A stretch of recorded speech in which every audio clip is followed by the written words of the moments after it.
good morning. Good morning. Welcome to I Hate Music. We're recording on location from Houston, Texas. Yeah, we are in the romance of our double bedroom. That's right. We're sharing a bedroom here in the Howard Johnson.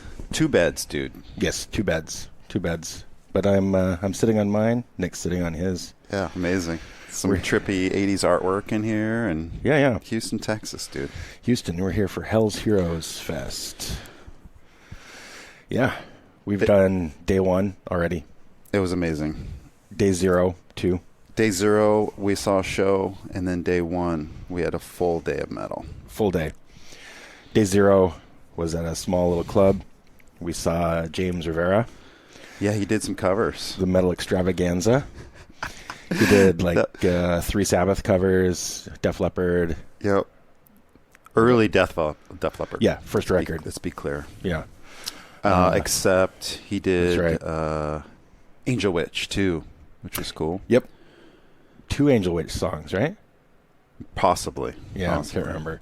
But Jason was in line for a beer for a long time, so he may have missed half the show. It was ridiculous. I mean, half hour, just trying to get a drink. It was kind of nuts. But yeah, I think they weren't really prepared for the onslaught of metal. No, I don't think so. Yeah. Yeah, that was cool. And that was your first exposure to James Rivera, I believe. It was. I didn't really know about this guy. That was kind of a trip. He's a vampire. Yeah, he is, and he rules over Houston. He's the man around here. He is. Yeah. Well, I think Helstar was probably the biggest band from around this area. Well, I believe he said the first band to bring metal to Texas or something like that. Before Pantera. Yeah, before Pantera. But I think they were signed, in 83, 84 to Metal Blade or whatever it was. So right. Pretty early. I mean, I've heard of this guy before, but it's just not really my wheelhouse, That's right. Yeah, that's an interesting thing that we should talk about. Yeah. I skipped over most of that, traditional metal, heavy metal stuff. Yeah, you went from being a kid listening to glam to Carcass. Yep. Yeah. It just still blows my mind. That's basically what happened. The normal trajectory is exposure to a lot of the stuff we're seeing today. Yeah, no, I didn't have any of that. A little bit of it, and I knew about. I've heard of James Rivera and I've heard of Helstar, but don't think I've ever heard them ever. Yeah. But yeah, that dude, man, he's wears the cape. Yep. He's got the vampire. He had a goblet teeth on stage. Yep. I presume it was full of blood. Had to have been. Maybe it was just red wine. That's true. He didn't specify. He definitely led you to believe it was blood. But red wine is the blood of grapes. So that's true. Yeah. Maybe that counts for something. Yeah. But yeah, that was cool. That was interesting. Yep. And then they played yesterday too, Helstar. They did a full Helstar set yesterday, which is great. And I was a big fan of Nosferatu, and they played a bunch of songs off that album. So yeah, he's full on into the Dracula thing. He's doing it. He kept saying about going back to his house and in his coffin and stuff, and how he can't walk in sunlight, and he did the Bela Lugosi voice a little bit. That's pretty funny. He would cut in and out of his Romanian accent. Yeah, he would. That's weird, man. Funny guy. Yeah, that was cool. That was cool to see. Yes, that was a highlight of yesterday, and I got a shirt of that, which was cool. You did. There was no line for that merch. No. But there was a huge line for Candlemass merch. Yeah, for Candlemass and the Hell's Heroes shirts. Yeah, huge line for that shit. And it was a really rainy, muddy day, so the line was actually in mud. Yeah, very muddy. Aside from that, we saw Candlemass. We did. That was excellent. Played all of Nightfall. Yep, they did all of Nightfall and then one song off the first record, right? Yep. Dude. That was awesome. You thought they were chanting USA? Yeah, that's right. I thought it was it's why are they chanting USA? When they were done, the whole crowd's chanting USA, and I'm like, why are they chanting USA? Yeah, but what was the song they were chanting for? Demon's Gate. they were doing Demon's Gate, but I was just hearing USA. I'm like, do people realize Candlemass are not from the States? Or is it just so patriotic in Texas? We're in Houston, so this is what happens. Yeah. We didn't know. It's first time. Well, you've been here before, but my first time. Briefly, yeah. But yeah, I thought maybe that's the way it goes around here. Yeah, but no, one of the guys or some guy next to us, I was talking about it, and this guy had to be no, they're saying Demon's Gate. I'm like, oh, that makes a lot more sense. That was funny, dude. But yeah, that was cool. All Nightfall. That was incredible. And the sound, I don't know how they get the sound quality to be as good as it was, because it sounded awesome out there. And this is an outdoor, kind of large outdoor space. Yeah. It's pretty rare that they can get the sound to be as well as it was. Yeah, sound is great. Also, Autopsy. They got their set cut short. They're supposed to play Severed Survival in its entirety.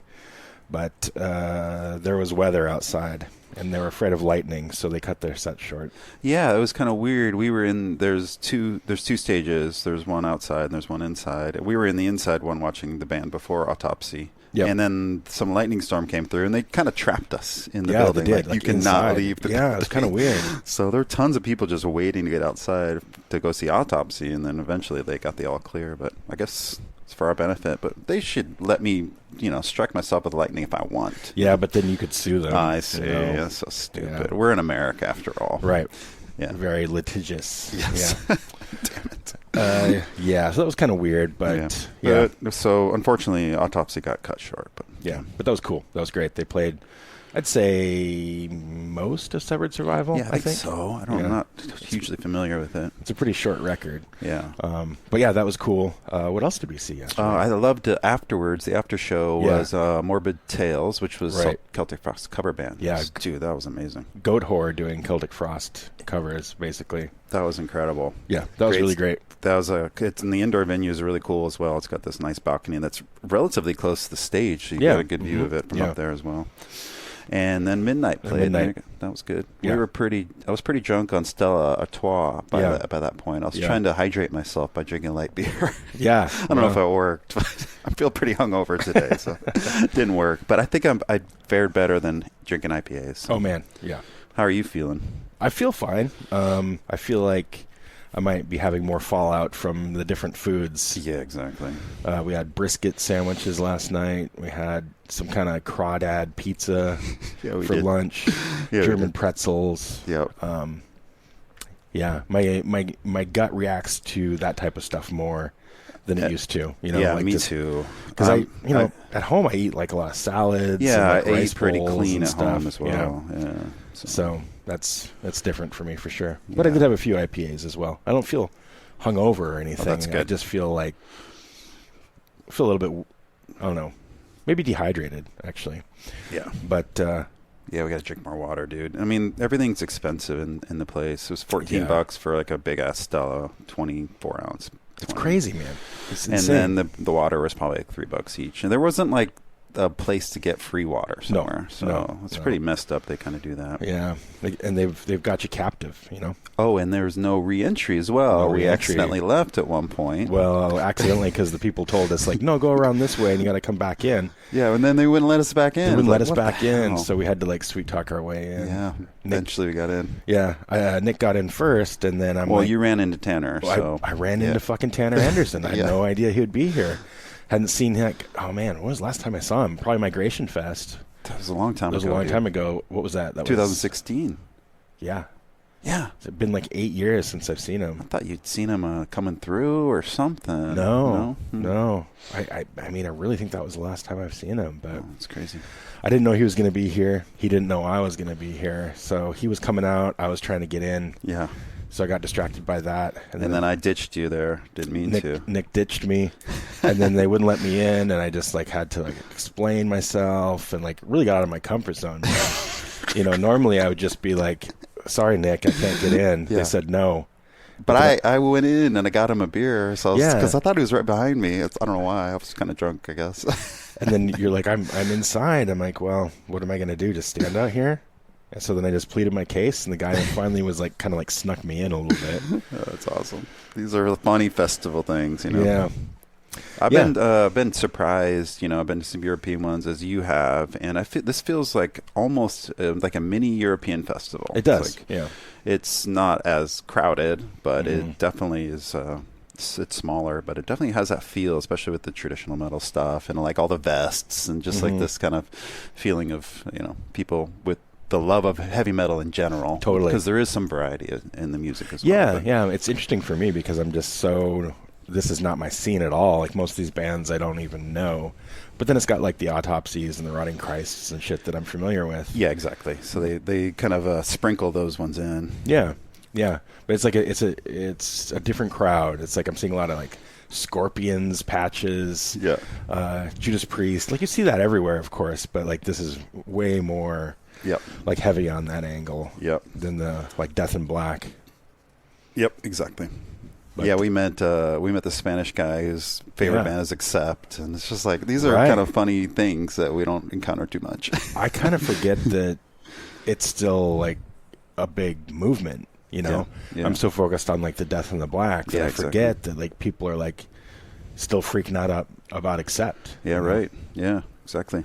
I don't know. I think it's probably kids. A lot of times it's kids of older people like us that are maybe exposing them to that. I don't know. But it's kind of a mixed crowd, right? There are some younger people, but there's also lots of people our age as well. So yeah, for sure. Or older. Yeah. I'm seeing a lot of like younger people. It kind of surprises me. But I don't know. I bet there's people that just go for the fun of it too, like I am, that don't necessarily know the shit. That's the thing about a festival like this. You don't have to necessarily know the bands to have a good time. Yeah. It's just like it feels good to be there, even if you don't know the music. And just watching live music is fun. So yeah, it's just checking out new stuff that you don't know too. Yep. Yeah. Did we see anything else yesterday? Oh man, we saw Ancient Wisdom. I enjoyed that. Yeah, that was cool. They actually played the only stuff I knew of theirs, which was their first record. Yeah. And that stuff came out. And it was pretty evil feeling at the time when it came out. Yeah. At the same time as Ghost. We started talking about this a little bit. I remember I think I heard the Ancient Wisdom stuff first before Ghost. Yeah, but they both had that satanic, dark, but not... It's spooky, you know? Yeah. I don't know how to kind of like rock. Yeah, it's rock. Yeah. Satanic rock. Yeah. But they both came out at the same time, but they had a good set. I don't know. Something happened to their career, and then something happened to Ghost's career. But yeah. Something different. Now they're in much different places. Yeah, for sure. Yeah. But I don't know why, really. No, not either. Similar. That was notable. What else was? Yeah. That's about it. We saw Doro. Doro was cool. And we were up in the balcony kind of thing, looking down on the field. It was kind of cool to see that scene of people and people rocking out to Doro, which is great. She's so German, dude. So man. German. Yeah. No, that was cool. That was cool to see.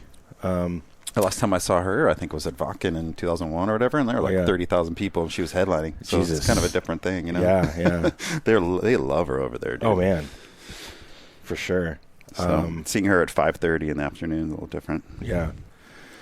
I think that was about it for yesterday. Right? Yeah, great day, dude. Great day. Awesome. Today's getting even better. So today's we got Solitude is going to be the highlight. Solitude Aeturnus. Right, Solitude Aeturnus. First time they played a show in 14 years or something. Yeah, never seen those guys. I saw them once in '95. It was on the same tour you saw with Merciful Fate. I don't know why they didn't play. Yeah, Cathedral played, I guess. Yeah, instead. I saw Cathedral instead of Solitude for whatever reason. Yeah, they must have done separated the tour or something. Yeah. But what else? Lamp of Murmur. I'm excited to see that. Eternal Champion. That's some muscle rock, dude. Yeah, metal war shit. Yeah. Well, it's heavier though, or something. Okay. There's something darker about it. Okay. I don't know why. Yeah. But yeah, he's gonna have his shirt off, and he's gonna probably arouse you in some way. Nice. And then Queensryche's going to finish it up. And they're playing the early shit, so that's cool. But no Jeff Tate. Yeah. But today's not Forbidden. No, that's tomorrow. Or Rotting Christ. No, that's tomorrow as well. Okay. So tomorrow, Rotting Christ, Demolition Hammer, Sodom, and Forbidden. Okay. Yeah, those will be good. And then I think today we're going to try to get some barbecue again, right? Yep. Let's try to get some food before we go over there. Yeah. And then we'll head over there. Because once you're in, you're in. I don't think we can leave. So. Yeah, I mean, they do have food inside there. That's true. It is okay, but I can't imagine, eating out of the trucks is as good as some of the barbecue around here. It's got to be really good. So. Yeah. I think we might try that Truth Place. Yes. Yeah. Let's do it. It sounds really good. So first day is successful. Really successful. It's fun. Yeah. So fun. It just feels good to be amongst all these people and just kind of, it's kind of like chaotic anarchy feeling, but also organized. I don't know. It's just like you can be who you want to be here and just go. You're just rage and have fun, and nobody's gonna think otherwise about it. Yeah, and it's cool. Like I knew that I would have a couple friends here. Yeah, but like running into Tanner, I had no idea he was going to be here. Ran into Matt Bacon last night. Didn't know he was going to be here. Nice. And then, like, we made a couple friends, like that Spanish guy. Yep. And then the guy from Portugal last night, like, started. Oh yeah, that's right. Yeah, talking to us. Yeah, he was a what do you call it? A flight attendant. Flight attendant for United. Yeah. He has long hair, and he was telling me before COVID they made him cut his hair. Now they've relaxed the rules so he can let his hair go. That's awesome. But he's older than us, I think. This guy. I think so. And he's able has a really nice head of hair still. He does. A little jealous of that. No, seriously. We're bald as fuck, dude. Jesus. Oh well. Oh, and I met a dude from Oklahoma City. Oh, yeah. He came in with his boys. His favorite, he was here to see Girls School and Cirith Ungol and Cauldron. So random, very random. Yeah, man. That's bizarre. But, there's people from all over the world here. Oh, yeah, dude. Amazing. I think Solitude probably brought in a lot of people. Yeah, I think that them reuniting and playing a show again is probably going to be a pretty big deal today. Yeah, I think so. And I'm worried about the merch line, but what are you going to do? It's going to be crazy. But maybe we can hire a kid to like stand in line or something. We could bribe somebody in the line that's close to the. Yeah. That's almost about up to the booth, and we could just be like, hey man, here, I'll give you 20 extra bucks. Yeah. I don't whatever we deem, maybe just a bottle of water. I'll ask Matt Bacon to do it. Yeah, there you go. Yeah. He'll do it for me. I hope so. All right.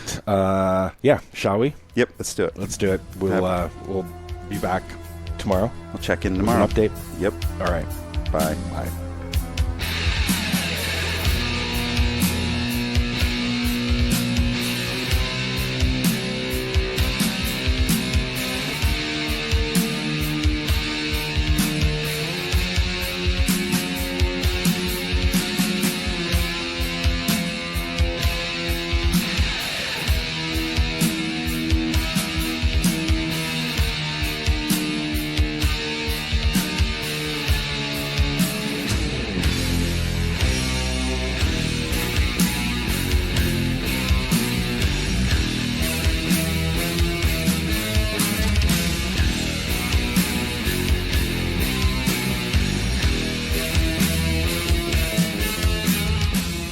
Hey, we're back. Now it's day 2 recap of Hell's Heroes, or as I keep calling it, Hogan's Heroes. Hogan's Heroes, I like that. Yeah. It's funny. You're funny. I'm very funny. Very funny guy. Another successful day, I'd say. Feeling the effects. Yeah, a little tired. Of multiple beers, food that we're not used to. Man, we're old now, man. This is kind of shit. A lot of bread and meat for me, which I don't have a lot of anymore. Yeah, exactly. Plus the IPAs for sure. But I suppose we could have left the venue yesterday, but there really wasn't a lot of time. We were no, not really. We were pretty busy with bands and socializing. Pretty locked in. Yeah. It was incredible. Yeah. So highlights yesterday for you, Nick. Well, definitely the major highlight and the whole reason I think I was here was to see Solitude Aeturnus. First show in 14 years. Yep. They did not disappoint. It was incredible. No, it was great. It was great. I shed a tear during Dream of Immortality when Rob Lowe came out with maybe his daughter or something. But yeah, it's an assumption, but I think it's a pretty good assumption. Something like that. She did some backup vocals to help with this extreme harmony that he does. And, oh man, it was just so beautiful. Yeah, it seemed like the skies were clear, like everything lined up at that moment. I was just feeling it, dude. Really, that was great. So. Their whole set was magical, and I think a lot of people there were pretty excited to see that. Yeah. 14 years was their last show. Yeah, so that's when that album Alone came out. Okay. Yeah, and they must have done a few shows, but it still wasn't like tour. I'm sure they're all have jobs and stuff. So. Right. That dude's voice, man, I don't know what he's doing. He's probably, 10 years older than us, so. Yeah. Doing pretty well, though, as far as that goes. It sounded perfect. Yeah, it's incredible. Oh, somebody's honking at us. But it was clear when Queensryche came on that they put a lot of attention onto the sound of the headliners. Yes. Because Candlemass sounded really great, too. Yep.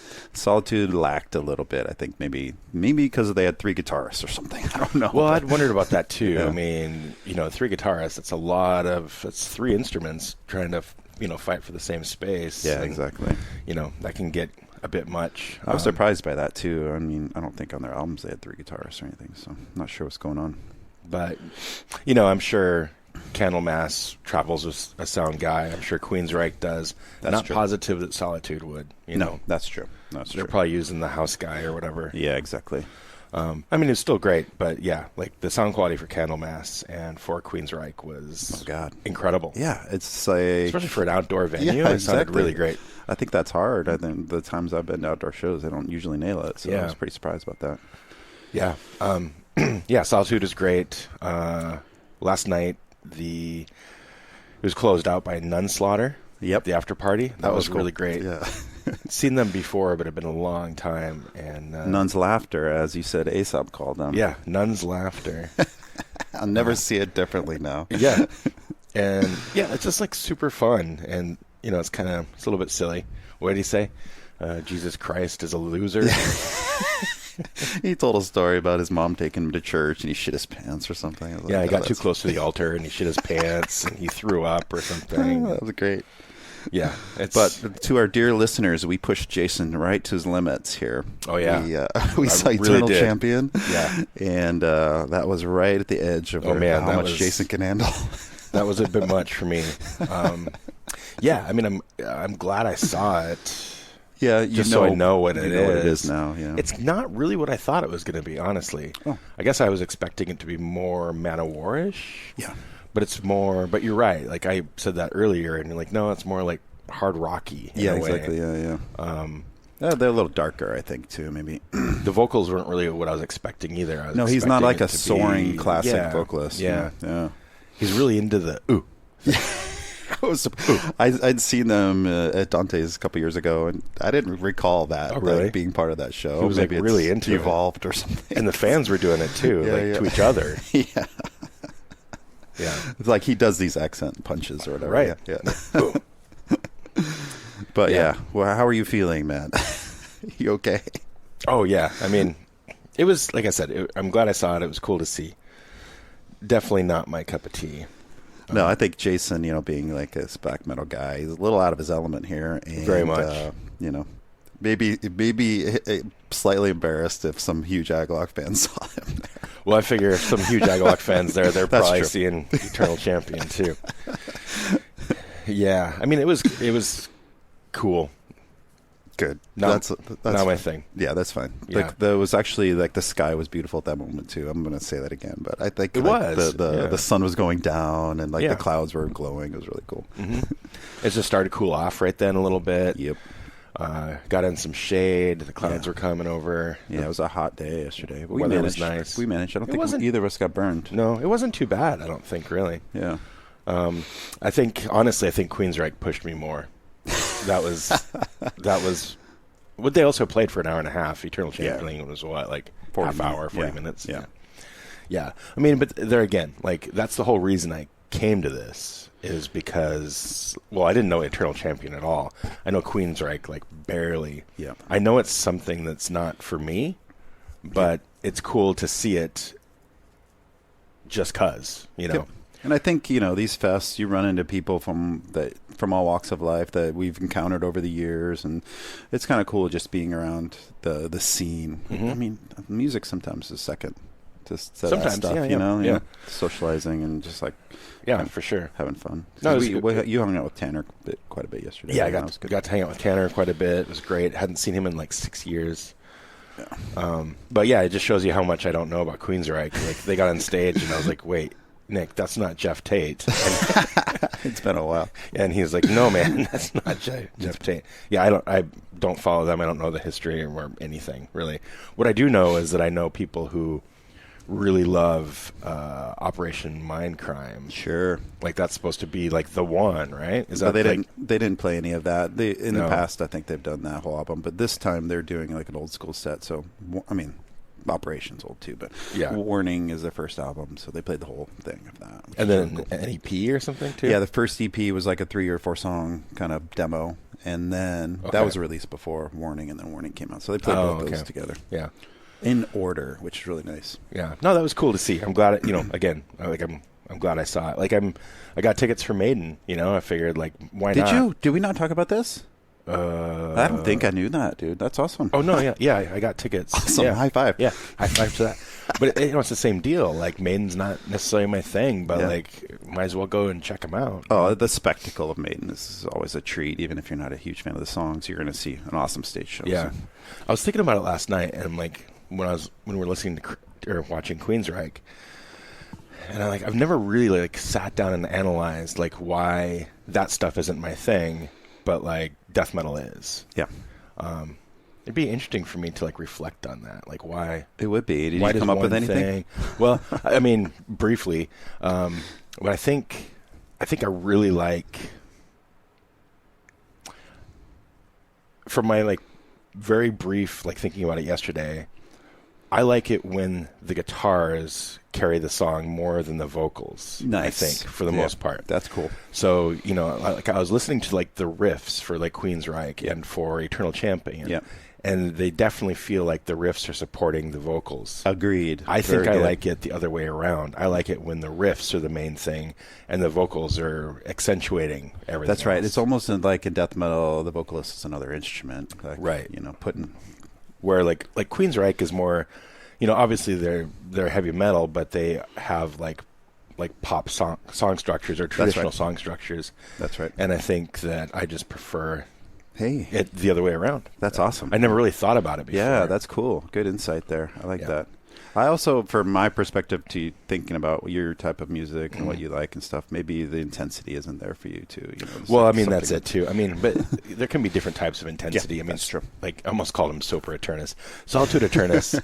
They're very intense. Aeturnus, dude. I love Sopra Aeturnus. Well, I mean, that was like early dungeon synth almost. Oh yeah, what the fuck, dude? Yeah, what happened to those guys? No, they're still around. He's still doing stuff. I mean, I think he's they now. Okay, yeah, he was like a troll or some kind of weird guy. Lives in a cave. Germany. Yeah. Dude, that shit's great. Sopra Aeturnus. Yeah. It's great stuff. Thanks for the memory. That's 2 things you just blew my mind on. We've been talking for like 3 days straight. I know. And none of that came up. Sopra Aeturnus and Maiden. Wow. I'm a wealth of useless information about music. But you made a mistake on that one. You were just thinking about Sopra Aeturnus. Solitude. But Solitude is powerful too, just in a different way. And you're right. Like I have a hard time with any music that isn't powerful and at least like a little bit dangerous. Like I really need that danger in my music. That's right. Sometimes that's hard for me to find in a band like Eternal Champion or Queensryche.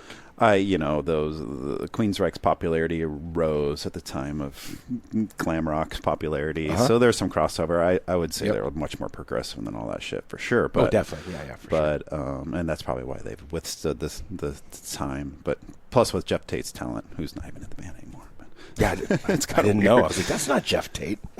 He was such an unusual vocalist with like perfect pitch and all this, and the high octaves and all these things, multiple octaves, and it's amazing that they found a guy that could do it.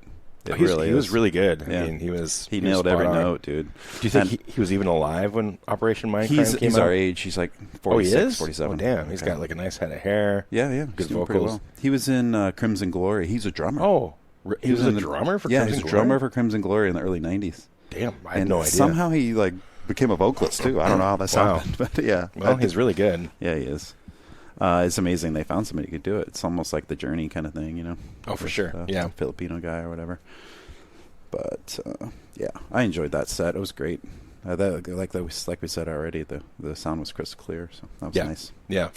Another highlight for me was Lamp of Murmur, dude. Yeah, that was great. Wow. I loved the, I don't know, for lack of a better term, the outfits they had. Like, it's almost like a burqa. It was almost like a burqa, like covering their mouth. And I was wondering, like, how do they keep that on? Yeah. Especially the drummer. Like he had, and it's not there's no cloth like falling off of your face or anything. Like, it must be really tight, or I don't know. Anybody, even when we saw Migwa or whatever, like any kind of drummer wearing something like that, I feel bad for. It's like they must be fucking hot under there. Oh my god! I was thinking about fucking Guar. Oh, yeah. Guar mentioned. There it is. Yeah, but yeah, I mean, Guar. We're not gonna have to force it, dude. It just comes up. But I mean, yeah. Can you imagine drumming in that shit? No way. Or even playing anything in that shit. Yeah, exactly. All the foam.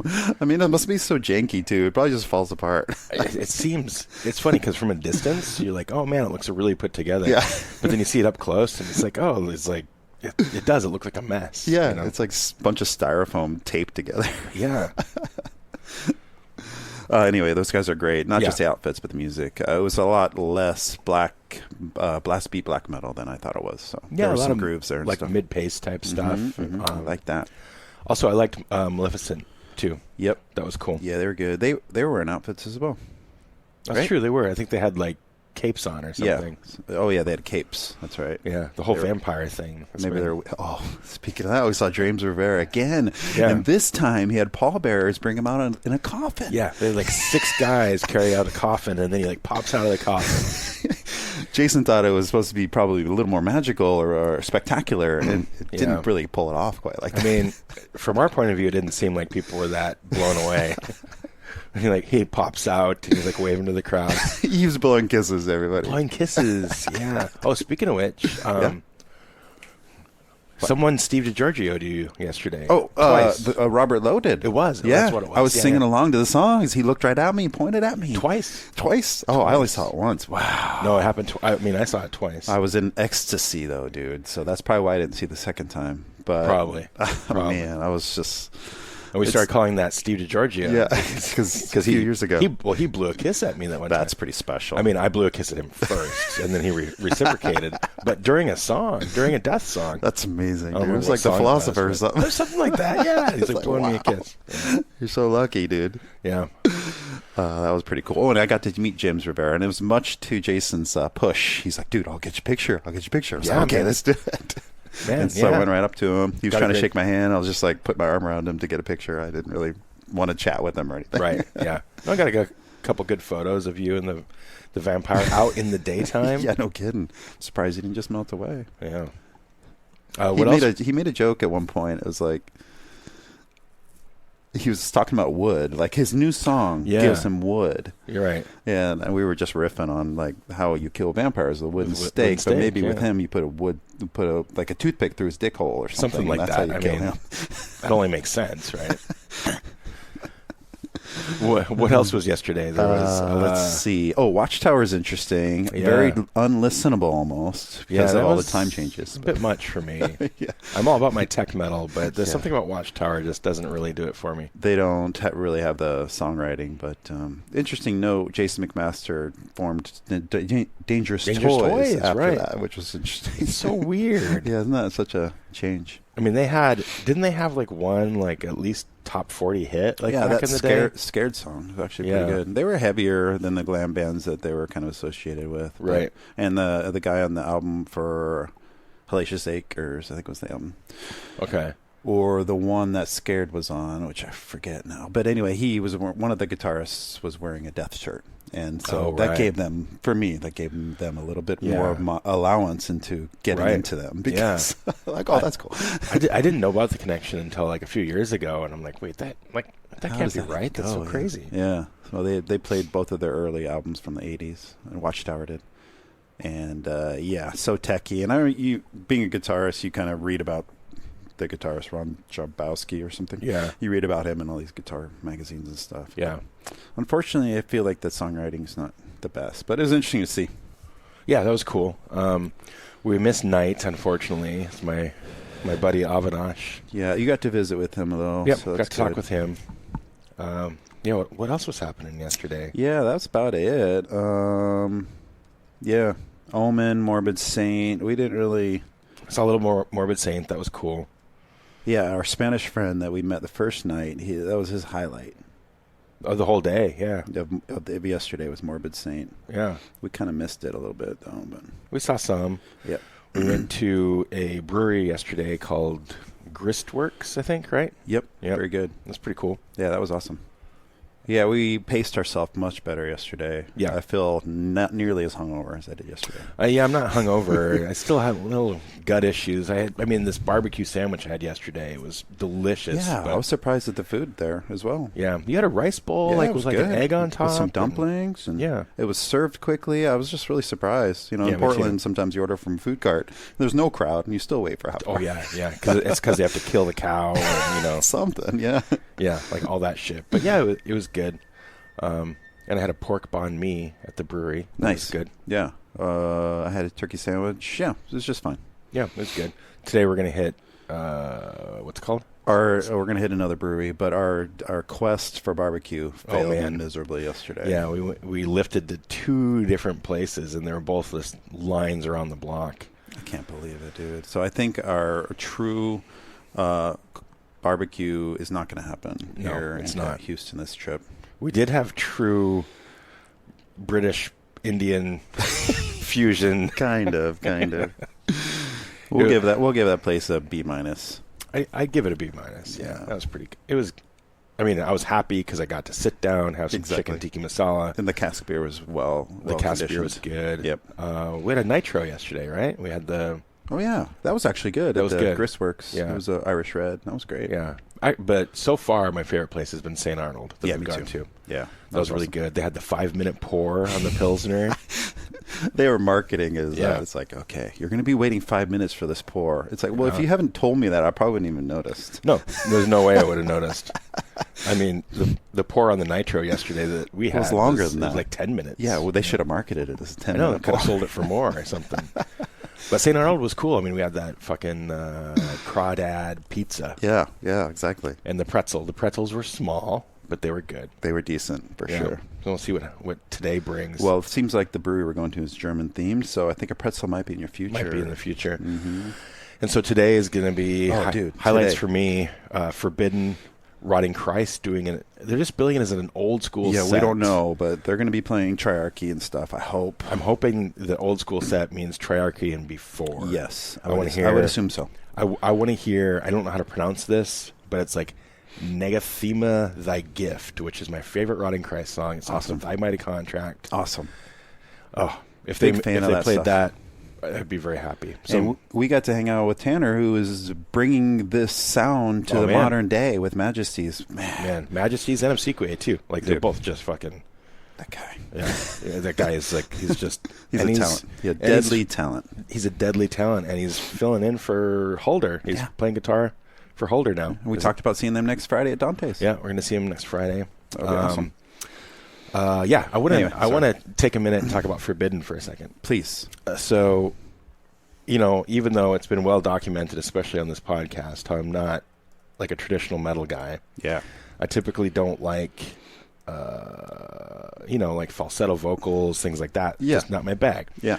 Forbidden kind of snuck their way into my vocabulary in a strange way. There was this video, or like a VHS, late 80s, early 90s, of course, called Hard and Heavy. It was like a series. That's right. You remember these? Yep.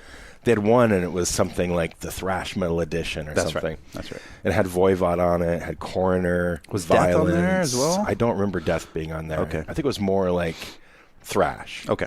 But yeah, like all these bands that I had heard of but didn't know. Heathen was on there. Nice, yeah. But it turned me on to Voivod, Violence, Forbidden. Maybe that's it. But Heathen, maybe. I mean, all Bay Area except for Voivod. But I mean, like got me into those bands. I never really got into Heathen. That's right. But there's something about Forbidden that spoke to me, even though it wasn't something that I usually listened to. That's interesting. And they had like a little live clip of Chalice of Blood, which is kind of like their hit, I guess. Yeah. And that's right when I was like first starting my first band, my grindcore band in high school. And just, this is 90, 91, something like that. Really hard to get anything, especially in Bozeman, Montana. Yep. And then I was on a road trip with my mom, and we went to this Hastings in Billings. Actually, it's an amazing record store in my life because that's where I picked up the first Ramones record. Nice. Just on a whim. Wow. And I picked up, they had this cassette of Forbidden's, it's called Raw Evil, I think. It's a An EP. It's a live EP. Okay. And it was just in this like bargain bin, and I'm like, oh, holy shit, that's that band. Yeah. Wow. And it's not like I could just go to the store and buy their records. Like they weren't anywhere in Montana. Yeah, so exactly. This is the only way I could get it, and I carried this cassette with me. It was like a talisman of like oh wow, of this world that I didn't know and this world that I wanted to experience, and never thought I would be able to get there. Right. Yeah, right. So, but at this cassette, I listened to it nonstop. It's 3 of their songs and a Judas Priest cover. Nice. And it was like this reminder for me of like that the world is bigger than the world that I know. Yep. That I can accomplish these things, that I can start a band, that I can be successful in music. Oh, my God. I'm so inspired right now. Yeah. This is so cool, dude. I mean, this cassette, it was just like, I don't have the fucking cassette anymore, which bums me out now. Well, we'll find it for you, bro. But, it was like I would literally carry it around in my pocket as like this reminder. Amazing. Which is kind of funny because, I as much as I do love Forbidden, there's a lot of bands I love a lot more. Sure. But it just became like this symbol, like a symbol or a talisman or something. That's beautiful. So, then Forbidden broke up. Never got to see them. No. No, they weren't around. I think they were maybe around in the 90s with this Green album, but, man, nothing special. I've never heard anything past Twisted into Form. Yeah. But, when they reformed, I'm a little bit skeptical without Russ, as I think a lot of people are. Totally. But, I'm still just stoked to be able to get to see them. Yep. I want them to play Chalice of Blood, of course. Don't worry, they will. Yeah. I want them to play Step by Step. I'm really stoked to see them. And I would love to meet Craig. He seems like a really good dude. Totally. He's been in other bands as well. Well, he toured with Death. That's right. On one of the tours. Yeah. I can't remember what era that would be. It must have been like Human or something. Let's see. Was it Human? How do we find this out, bro? How do we find this out? It takes too much time. Yeah. Anyway. It doesn't matter.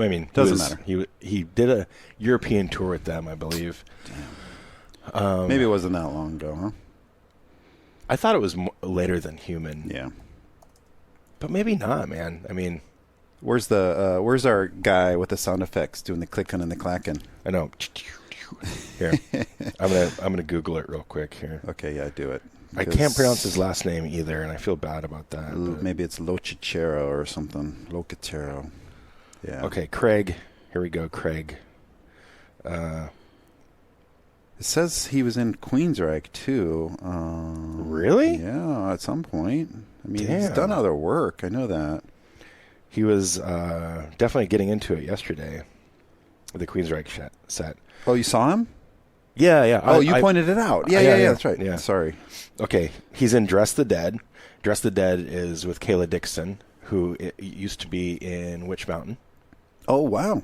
Or maybe she still was a is in singer? Witch Mountain. Yeah. Oh, cool. Actually, she might still be the singer. Wow. Well, I thought she was from Portland.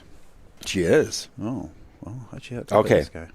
Death, individual thought patterns. Okay, his individual thought. So he's because Andy LaRocque did not do any touring or anything. He just played on the album. So they needed a replacement for the tour. Right. Yeah. Yep. That makes sense. He was also in Exodus in '93. Nice. Wow. Yeah. Amazing. Yep. Queensryche, session guitar Session guitar. on Frequency Unknown. Okay, that was Jeff Tate coming back kind of thing, and I never really heard that. So interesting. Newcomb as well. Yeah. Just did a lead. They're a thrash band, right? I think so. Yeah. Yeah. Interesting. I mean, what a career. That's awesome. Really cool. No, that'll be a pleasure. He's an old school kind of thrash god. He's 54. From Las Vegas, it says. Interesting. Wow. But anyway, yeah, super excited about Forbidden. Yep. Me too. And obviously Rotting Christ. Anything else of note? With Demolition Hammer. Demolition Hammer. Are you ready for this pit? No, I'm not ready for that. Insane. Demolition Hammer and then Rotting Christ. So we got 4 in a row here. Demolition Hammer, then Forbidden, then Rotting Christ, then Sodom to finish it out. Damn, so Sodom is the last band. Yeah. And then the after party is Twin Tribes. That's right. And Twin Tribes is cool, gothy. Yeah, we were just listening to that this morning. Heavy. Anything with these guys are from Texas, but they have a fake British accent. So I'm a sucker for that shit. Remember Darling? Yeah. Yeah, Ty was just... He did the fake accent. Yeah, he's from fucking Did you ever digitize that or anything? Or the Darling stuff? Yeah. It'd be cool to rehear that stuff. I just remember Happy Belated Sedation. Maybe when we have Don on, we could talk about that kind of stuff. Yeah, we should. That was Don's project, right? Yeah. Okay. That's how he got... that's how I got into it. I was living with Don. Yeah. And Darling. Wow. Yeah. But Ty would do that shit. He would, he just speaks normally and he'd sing. And in between songs, too, he'd put on this British accent. Oh, kind of like James did with his Bela Lugosi Romanian accent. The Romanian accent, yes. But he would go in and out. He'd talk normally and then he'd get into it. And I'm not even going to... I can't do accents. All my accents make me sound like Arnold Schwarzenegger. Yeah, exactly. I'm terrible at accents, too. It'd be good to have Don on and talk about Darling and Necropolis and just those early days. I've asked him if he wanted to do that, and he seems, every now and then he'll say, oh, yeah, that would be cool. And other times he's like, I don't know. What I really wanted to do is talk about the first Sculptured with him. Yeah, why not? Yeah, how did that came about? What's the deal? I mean, it's such an interesting story because he was so young when he wrote that. Yeah, exactly. And I know that he's a little, I don't want to say embarrassed, but he's a little, the lyrics are sure over the top, romantic. Yeah, exactly. And, but he was also super into My Dying Bride and Morrissey and all this. And it seemed like Necropolis was just 16. Something that he ended up in, but what he really wanted to do was sculpture. For sure. So it'd be good to talk about that. It'd be cool to talk about the similarities between Necropolis and the early Sculptured, and then how it developed into newer Sculptured. Yep. Yeah. Let's do it. Yeah, I'd be into it. I think we're going to have John on sometime, too. I think that'd be great. Oh, that'd be amazing. Talk about the early days. Yep. Other bands on the inside stage are Dawnbringer. Oh, yeah, of course, Dawnbringer. Don't forget. Old friend Chris Maycock. Let's take a minute to talk about Maycock real quick. Okay, please do. So, I don't think I've talked about this in the podcast, but Maycock and I... So Chris Maycock from Dawnbringer, High Spirits, dude, a million other things. Yeah. Exactly. He also goes by Professor Black. He has records underneath that name. He was in the Pharaoh. He was in Pharaoh. Right? Yeah, those guys are great. Also calls himself Chris Black sometimes. He wrote for Metal Maniacs around the same time that I did. Yep. Anyway, he and I have known each other since, if I had to guess, 93, 94, maybe. Yep. I think we got to know each other through tape trading. Back when that was the thing to do. And then right after that, he and I and Jeff Wagner started a fanzine called Word of Mouth. Actually, I think, to be fair, I think Chris and Jeff started it first, and then I started writing. But now it's just so cool in retrospect. I mean, Jeff Wagner is like the extreme metal author. He's working on a book on Voivod right now. He just did Fate's Warning. He did Peter Steele. Nice. He's the music journalist. And then, of course, Chris Maycock, he's done a ton of things. He worked with Is10 to get their book published of all those magazines together in one tome. Yep. And he's done a million different things. But yeah, we had a magazine together. Did 10 issues or so maybe over the years. Yep, I remember that. And then we've just been friends ever since. And he was actually in the studio with us when Agalock recorded our Promo 98. He came out for that. He was in town because I remember meeting up with you guys. Went to Sherry's. Just hung out for hours. Yeah. Which is what we used to do, I guess. Yeah. Mountain Dew refills. Yeah. And I feel bad for the waitresses at those places. I know, because we probably didn't tip very much. No, not at all. Poor as fuck. And probably there 5 hours, 6 hours. Well, shit, I was dude, I must have been 97 or 98, I guess. Yeah. I mean, I was 23 probably at the time. Yeah. But yeah, he was out there, and then he drummed on that Sculptured Iron Maiden cover. Yeah, that's right. Yep. On that Made in America comp. Yep. Oh, that was an awesome comp, dude. Totally forgot about that. Yeah. Didn't you whistle on that? I think I might have. I don't know. I think so. I think you did. God, I gotta find that. Because there's that jazzy part. It was Purgatory, right? No, it was Iron Maiden, the track. Are you sure? Positive. Okay. Because I was Prowler or something. No, I know it was Iron Maiden because it has that chorus, and I don't know the Maiden stuff. Yeah. So I was doing backup vocals, and I was saying the lyrics wrong, and Don had to yell at me. Awesome. Yeah, I think I did do a whistle part on that. It's got that little jazz breakdown. Yeah, that's right. Yeah. Oh man, Don was really good at like making the cover differently than the original. Yeah. Oh yeah, really good. No, it turned out really well. Yep. But yeah, he was out here for that. Yeah, great dude, and we've been friends ever since. Nice. So you guys played with them in San Francisco, I believe. So you reunited at that moment, or did you have a chance to hang out? Oh yeah. Okay, yeah. We talked. I thought you meant was Agalloch reunited at that moment. I'm like, no, dude, with we're him playing a show. I didn't know if you had seen him in person in a long time. So. I hadn't seen him in a very long time. I don't even know how long. Yeah. Definitely over 10 years, if not closer to 20. I'm not sure. So it was probably good to see him then. Oh yeah, he's great. He's a really good dude. Now he's just living his best life in Chicago with his wife and kids, and cool. Yeah. And this is something that they're not going to do again. Dawnbringer's finish. Yeah, they're doing one show or 4 shows total. Yeah. One on each coast, one in the north, one in the south, and then they're calling it quits. Nice. Wow. I think that Maycock's just going to focus on high spirits. And nice. Yeah, he's good at that. He's got probably a million other projects too. Yeah, I think so. You do. Yeah. Awesome. Cool. That'll be good. That's at 6 p.m. So okay. Let's not miss that. Yeah. No, that'll be good. We've kind of got into a little routine. We're inside, and then like 2 or 3 minutes before the outside band's supposed to start, we'll head out there. Working on pretty good. Yeah. Oh, I don't think we didn't mention the most important thing that happened yesterday. Oh, I already met James Rivera. He came out of the coffin. More important than that. More important than that? Yeah.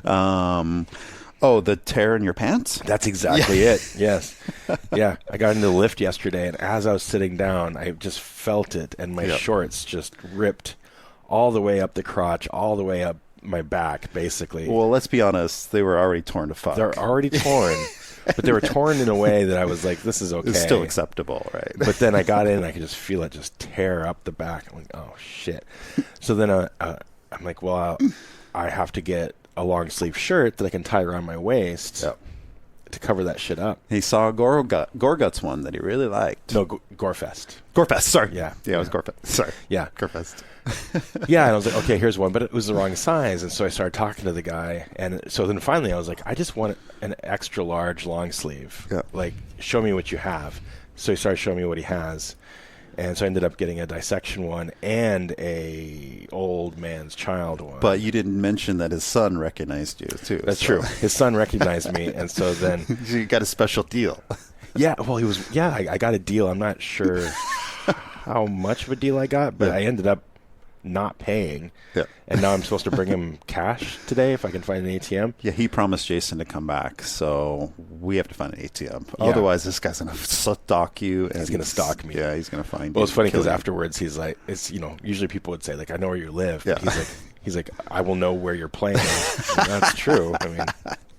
Pretty easy to find you. Yeah. That's funny. You're just going to find him, like a front row of one of your shows. He's going to have a little sign or something. Yeah. Like, you owe me money. Just like not into the music at all, just staring right at you. That would be hilarious. He'll like fly to some location just to get his $60 or whatever it is. But, but that worked. It worked, and I was thinking about it yesterday, and you didn't embarrass yourself too much because the tear was embarrassing. It was bad. It was. You could see Jason's thighs through the back of his shorts, and my thighs they're distracting. They're very white. They're very white. Yes, it would have been like a beacon. Yep. But it made me think yesterday. There's a lot of we've talked about this a little bit, but there's a lot of like concert / fest, like rituals, as the kids call it, like life hacks. Okay. Yeah. Like right. Like when I buy a shirt, I tuck it into my belt, and so I don't have to like hold it. Yeah. And then it just hangs there all day. Yep. Or like what we're doing with the inside-outside things, like leave a couple minutes early so you can get a good seat on the outside, vice versa. The coolest thing I saw yesterday was a dude with a holster, the beer holster. The beer holster, it's like, geez, that's a professional festival guy. Yeah. Because he's got the holster for his beer. Yeah. Maybe he's holding one, and he's got another one in the holster, something like that. That's smart, because you don't have to wait in line or miss any bands. And his partner, she was doing something, and she needed him to hold her beer, and she just put it in the holster. It's amazing.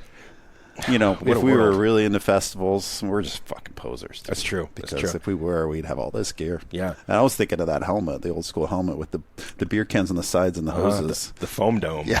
Yeah. That'd be amazing, dude. Yeah. Well, I forgot to mention it yesterday, but there's this kid that I saw in the audience yesterday, and we saw him at MDF a couple years ago, too. Like, super young kid, looks like mostly into, like, this type of stuff, like the heavy metal and the thrash. But he's got, like, kind of wavy blonde hair. But I remember, like, we talked about it at MDF, and I saw him here yesterday, so he must be one of those kids that just, like, goes to festivals. Travels. Yeah, amazing. We saw a bunch of young kids, and we were both tripping out about like how these kids got into this stuff. Cause like yesterday we saw those two guys. They had to be teenagers. Oh yeah, and they were both wearing vests with like Megadeth, Testament, like all this shit. Like they know, they know their music. Yeah. So how did they do this? How do you get exposed to that stuff in 2020, 2024? Yeah. Yep. 2018. Like how? 2019. What years? 2021. Any of those years? How do you get? That's true. How do you get exposed to P-Cells? Yeah. Or earlier? Yeah. I mean, they were big on Eternal Champion. These guys too. So maybe. I don't know. Jason was imagining it was an older brother or something. I was imagining it was like the Tony Hawk soundtrack or fucking some video game has these songs in them that we don't know about. Yeah. Something's happening out there. Yeah, Guitar Hero or something. Yeah, exactly. I don't know. Guitar Hero could be it. I'm sure Megadeth was on those Guitar Hero must have soundtracks or games. What do you think Dave Mustaine thinks of that? He's probably making tons of money from that shit. That's true. So, and he's fucking got kids at his shows. So what's the problem? Yeah, that's true. They think he's a guitar god, and which he is. So. Well, yeah, he definitely is. So that's good. I saw a guy yesterday with a Vic Rattlehead tattoo on his arm. Nice. Did you see that? It was like the big, like huge fucking tattoo of Vic Rattlehead. Yeah. I saw a guy with I think we both saw him, but we didn't talk about it. He had a Queensryche like logo on the back of his skull. That's right. He did. Holy shit. That's dedication, man. Yeah, it is. I wonder if he goes and sees Jeff Tate on the side, you know? Probably. The second Queensryche that's out there right now. I would. If I was super into that, I would definitely do that. Because he's the original, and I think he's still got his pipes, actually. Yeah, I would hope so. Yeah. If not, then he's kind of fucked. Well, how else is he going to make money? Right. He's kind of a douchebag, I think. Is he? Yeah. Yeah, I think so. That's too bad. He's pretty full of himself. Yeah. Yeah. He thinks very highly of himself. Right. Anyway. That's too bad. Well, okay, let's do it. Yeah, let's do it. And then I think we will wrap this up remotely. Yeah, let's do one next week sometime. Yeah. Monday or Tuesday. Do like a little remote thing. Wrap up day 3 and see how we're feeling after the fest. Yeah. It's going to take a few days to recover. It is. Yeah. I'm happy because we get home like at noon, something like that tomorrow. Yeah. Full day. Have the rest of the day to like chill out a bit. Yes. Recoup. Before Monday. But we'll be back to wrap up day 3 later. Yep. And I can already say it's been awesome. So already. Yeah. Already it's been awesome. Man, I really have been enjoying just the crowd and like the size of it. It's not unmanageable. No, it seems really well run too. Mm-hmm. Everything's been on schedule except for the little autopsy delay because of the rain. Act of God kind of thing. Act of God thing. Maybe an act of the devil. Act of the devil. Yeah.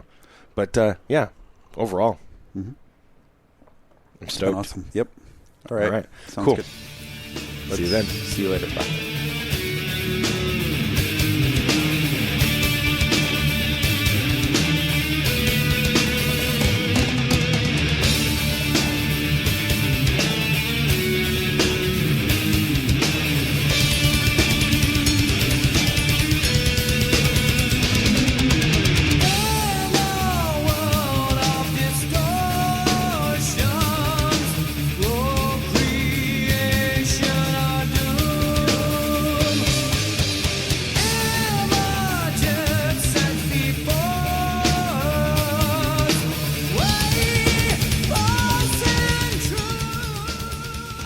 Well, hello, Nick. Here we are once again. Here we are. What's that? 3 some days later. It is 2 days later. 2 days later. We got back on Sunday. Now it's Tuesday. So yeah. Yeah. Amazing. That's how it works, I think. I'm finally seeing through the fog and the haze of Hell's Hero. Yeah. It left a lasting impression. It did. I feel like I'm mostly recovered. at this point. Yeah, me too. Me too. Feeling pretty good today. Man, that plane ride on the way back, that was really fucking cramped. I don't know, man. We had the discussion whether United is a little more less legroom, and I forgot to Google that, but I think so, man. Because I think you're right. Alaska has a little more room or something. But I've been flying Alaska quite a bit this last year, and I don't remember feeling that cramped before. But it was only like a little bit over 4 hours, but still, man, it was a little bit rough. Yeah, it was, and I was in the middle this time. We traded off, which is the right thing to do. It is, yeah. But it was very uncomfortable. Nowhere to even like put my head to sleep. So we had to get up early to get on the flight. So I was tired, but hey, I read some of my books, so that's right. I meant to ask you about that. Yeah, I haven't read any books in a while, so that was kind of nice. Yeah, you're basically reading the whole time. I was like trying to sleep, trying to doze a little bit. Yeah. And I've been having this weird thing with my Spotify and my phone. Even though shit's downloaded, sometimes it won't play on the plane. Yeah. Yeah, that happens to me too. But like sometimes it will. Like I don't know what's going on. It's annoying. So I listen to some podcasts. That sounds like an angry email. Yeah. To Spotify. Fucking motherfucking Spotify. Get your development team on this shit. Yeah. Get on the stick, dude. Yeah. But we were up till 2 a.m. that final night. Was it 2? 1:30 or 2, yeah. Yeah, it was. And then we had to get up at like 7 or something. Yeah, so we were catch our tired. Lyft, get to the airport. Yeah. Yep. Oh well. It's always. And we're old men now, and it takes a lot longer to recover. So it does. But I got home, and so after landing, getting home, all that, like I got home, took a shower right away, and took the kids out to lunch. So nice. We went and I got a giant fucking salad, like a giant salad and some buffalo wings. Didn't have many veggies on this trip, so. No, we didn't. Yeah, I came home and did the same. It was just like eating salad, eating vegetables, a bunch of fruit. Yeah, for sure. Felt good. We were talking about it. When we do MDF in May, I'll just have to maybe incorporate a little more vegetables or smoothies or something. Yeah. That's hard. It was hard in Houston. We weren't even anywhere walkable where there was a bunch of restaurants, So everywhere we we were intentional about where we were going with our Lyft or whatever. So there wasn't any place where we could have just picked up a smoothie or some fruit or something. It felt harder than MDF was a couple years ago in that regard. And I don't know why, because I don't think we really did anything differently, did we? I think, though, we weren't central in any central location, like where we stayed. I think in Baltimore, we were like in downtown. We could walk a little more, even if we wanted to go to a grocery store or a convenience store, we could have done that. We couldn't even done that in this one. But also in Baltimore, like right where the stages are, they had those restaurants too. There was like that one pub there. There was that falafel place or Mediterranean place. Yeah, you're right. I guess there were more and better options there. I think we're just a little outside the city where this venue was. Because there wasn't, even right around the venue, there wasn't anything walkable. No, nothing walkable. Luckily, though, the food inside was actually decent. I think we already talked about that, but it was decent, yeah. Yeah, I enjoyed it. But, we talked about the first 2 days already. Yep. And then, so third day, man, it's been a couple days since this happened. But how could you forget Demolition Hammer, dude? Man, that, You sick fucks. No, my favorite was, you fucking mothers. I mean, you motherfuckers. That was pretty great. We have some sick fucking pits in New York. Let's see what you got out here in Houston, you sick fucks. Yeah, you sick fucks. And then the crowd started chanting, too. You sick fucks. Are you sure it wasn't USA, dude? I'm pretty sure it wasn't USA this time. But they were fucking man, it was amazing, dude. I'm not one that really cares about pits in general, Yeah, sure. But I think the two pits that stand out in my mind were Cannibal Corpse, Milwaukee Metal Fest 94. Wow. That was like the biggest pit I've ever seen in my life. It was insane. Nice. Yeah. And I got in that one. And nice. Then, fast forward 30 years, I think that Demolition Hammer one, that was... It was incredible. Huge. And they got the garbage can and they put a guy in a garbage can and people like raised him above their head and they're moshing. Yep. They're doing the circle pit with this guy in a garbage can. Yep. Like all the girls were getting put up on somebody's shoulders and they getting around the pit. Yeah. Yep. It was going in the circle. Man, that was something for sure. People were into it. It was amazing.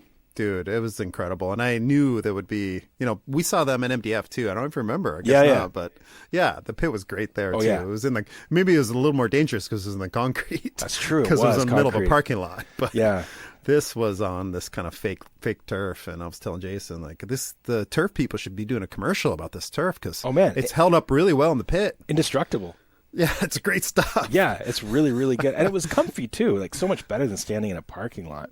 Yeah. Oh God. Or just grass because the grass was all mud, so it would have turned to mud. So it actually worked out really well. No, it worked out really well. But they played all the hits. They played all the hits. It was amazing. Yep, it was really good. Beforehand, the day before, Tanner was like, "I don't know if I want to see Demolition Hammer. Like they're so old now." And I was like, "Oh, dude, like no, like they haven't missed a beat. Like no, they're still vicious." Yeah, they look a lot older, but they're still very vicious. Yes. Yeah. Yeah, that's the right word. No, Demolition Hammer was great. My first time seeing Forbidden, that was great. Oh, dude, that was so amazing. good. New singer sounded pretty good, don't you think? He sounds great, and at times he even sounded like Russ a little bit, which was kind of nice and comforting. But great vocalist. So good to see those guys just playing again. They played some newer stuff that I don't know, but I'll check it out. The Green album. They were very in your face about it too, right? Like, check out our new shit, you fucking assholes. Only want to hear this first album. Right. We're gonna play more than the first two records. It's good shit. Like, you should listen to it. So funny. Yeah, that's hilarious. But yeah, they're great. They played Step by Step, which I really was hoping they'd play. Of course, they closed with Chalice of Blood. That's a no-brainer. But Forbidden Evil, great tracks. Forbidden Evil, yeah, it was great. Chris Contos, dude, that guy's so good. He's in the pocket. He's tight as fuck. Yeah. Matt Camacho back on bass. Just so awesome. Yeah. Really enjoyed that. Yeah, no kidding. Me too. I haven't listened to them since, the first two things or whatever. But so it was nice to see. And I don't know. What are the guitarists? What's his name again? Shoot. Oh, Craig LaCicero. Craig was saying, LaCicero. There you go. Yeah. He was saying he was like 15 years old when the first album came out. Yeah, 15. That's insane. That's incredible. Oh. So, yeah, so good. Of course, who else was there? There was... earlier, we kind of saw Tank. We kind of saw Cirith Ungol. A little bit. But we had a lunch at a German pub that was crowded, but actually good food. Which one is that? That's where you got the rice. You got the rice bowl they only ate half of, and I ordered 3 different things. Oh man, yes. I was that morning I had that croissant sandwich thing, like this egg cheese croissant thing, and it filled me up. And then I had an IPA and like half of this Korean chicken rice bowl that was actually really good. It was, yeah. I think it was the best pub food we had the weekend. Yeah. What was that place called? Do you remember? Karbach or something like that. Something like that. Yeah, German name. Yeah, and that place was really good. It was really busy though, right? The vibe was cool. They had a Megan Thee Stallion beer. That was cool. Yep. I didn't try it, but they had it. Yeah. She's from Houston. Yep. So we missed Traveler and we missed Summerlands. We did. Yeah. So Cirith Ungol was good. I don't know a lot of their tracks, but I enjoyed seeing that. You were talking to Tanner the whole time. I don't even think you noticed. I mean, I noticed that they were there. I've heard them enough to know it's not my thing. Exactly. So. Yeah. And then Tank, another just like nothing too exceptional. Although we ran into a fan of yours that was telling us, or who was telling us about Tank. Oh, the guy from Night was saying he knew about Tank. Yeah. He was saying, Avinash from Night. Avinash, was saying that because he was like, "Oh man, are you enjoying this?" And I'm like, "Oh, dude, this isn't really my jam." And he's like, "Oh, well." And then he said something like, "It might make you feel better to know that it's none of the original members," or something like that. Yeah, I wasn't sure what his point was, but he said that like the main songwriter passed away. And oh wow, I think that's what he said. It's hard to tell what people are saying when there's a metal band playing in front of you, Yeah, that's the thing. Being social in that atmosphere is difficult. It's hard. For sure. I feel like it's getting harder with our earplugs in and everything else, I was telling Aaron about this recently, but I really feel like there should be some kind of app where people like shouting at each other at a show. Like there should be an app where you can. I don't know. I don't remember what my idea was exactly, but so you can communicate with your phones, but without like yelling at each other, and it's something that's not considered like rude, But man, wouldn't that be just like texting each other? Well, yeah, it would be, but there was something more to it. I just can't recall what it was. But you were a genius once where you came up with a great idea, but you totally forgot. Yeah, I can't remember what it is now. But there was. I mean, I've had so many conversations where I'm God. Oh yeah, yeah, yeah. But you don't hear what they're saying. No, I'm just like, okay, I don't know what's going on. But maybe that's like every metal show ever, basically, unless you're in between bands. Yeah. I don't know how it's difficult. I don't know how people that work at bars understand what people are saying when they make orders. Oh, no kidding. Like at that first night at the Black Magic Social Club, like how the fuck did those people know what anybody was ordering? Yeah, exactly. The bar's he reads lips. IPA. Yeah. IPA. There were some people like writing it on a napkin, like what their order was, which makes sense. But that would suck if that was your job every fucking night. You had to be like, what? Yeah. What are you doing? Yeah. What do you want? Yeah. What? Although we saw that bartender, right? So maybe he got in for the festival for free or something, I'm sure they're all his payment buddies. I'm sure they're all, part of the whole thing. Yep. So, so after that, who else did we see? It looks like we saw Necrofire, who is the singer for, or is the guy that put together the festival. The singer is the guy that... Sorry, Jesus. Okay. So the singer is the guy that put together the festival. So the singer is Christian, whatever. Yeah. Okay. So that was cool. Pretty straightforward black metal. We saw Darvaza. Yes, we did. Yep. I don't remember much about that. Was that... No. That was outside, right? No, that was inside. Was it?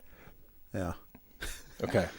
And we saw Dawnbringer. Oh, yeah. Dawnbringer. Love that. Yep. Love that band. So great. Their last and first show in the South. Yeah, they were great. Glad to see. We briefly saw Chris Black. Yep. Did you ever see him again after that? No, I saw him that one time, and Tanner was asking if I could introduce them, but I never saw him again. Yeah. He disappeared into the night. But that guy is a legend. He is a metal encyclopedia and a metal wizard. He is.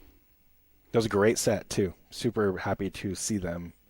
That was the first time I'd ever seen him, and that was cool. I'm glad to have. Then Jason decided to take a rest, which we had done already. We kind of rested on this embankment. That's right. Oh, man, this is my favorite part. Yeah. And I was getting a beer, and Jason was resting, and I walk up, and I see Jason, and he has these 2 wristbands in his hand, and some guy evidently felt a little sorry for him. Yeah. Some older guy saw his pain. He recognized the pain that we were going through at that point. Well, it's so funny because I was like, I'm sitting down on the grass on this little hill, and I just, there's a, what do you call it, like a railing right next to me. Yeah. So I grabbed the railing, and then I gently got down on my knees, and then I gently got down on my butt, and then I sat down.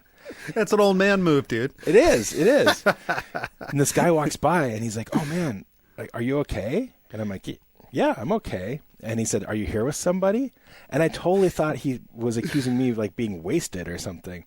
Right. Like he was gonna make sure that I'm okay. Got home okay. Yeah. Got to the hospital or whatever. and I said, I said, yeah, my friend's here. And he's like, just one friend? I'm like, yeah. And he's like, here are these wristbands. These are like VIP access. And there's seats over here. I was like, oh man. So then we got to sit maybe the most amazing seats I've had at any concert anywhere. Dude, it was so great. We had so much space and we were comfortable. And, it's like and the lady came around and asked us for beers. Yeah, we had our own server right there. There's this section that was only maybe 15 to 20 people tops in this giant section. Oh yeah, at the most, yeah. And it's outside overlooking the main stage with the skyline of Houston to the side of it. We were perfectly comfortable. Beautiful. It wasn't too hot. The sun was down. And just in time to see Rotting Christ. And that I'd never seen them before. They've been big for me since the 90s. And they did their old school set, which is... They opened with Triarchy and Triarchy and earlier, and that's the only shit I know. Exactly. Yeah, me too. They played stuff off of Thy Mighty Contract. It was amazing. Absolutely phenomenal. Did you ever look up how? So we were in an area called the Cabana. Yes. Did you ever look up and see how much extra that would have been? No, I never did.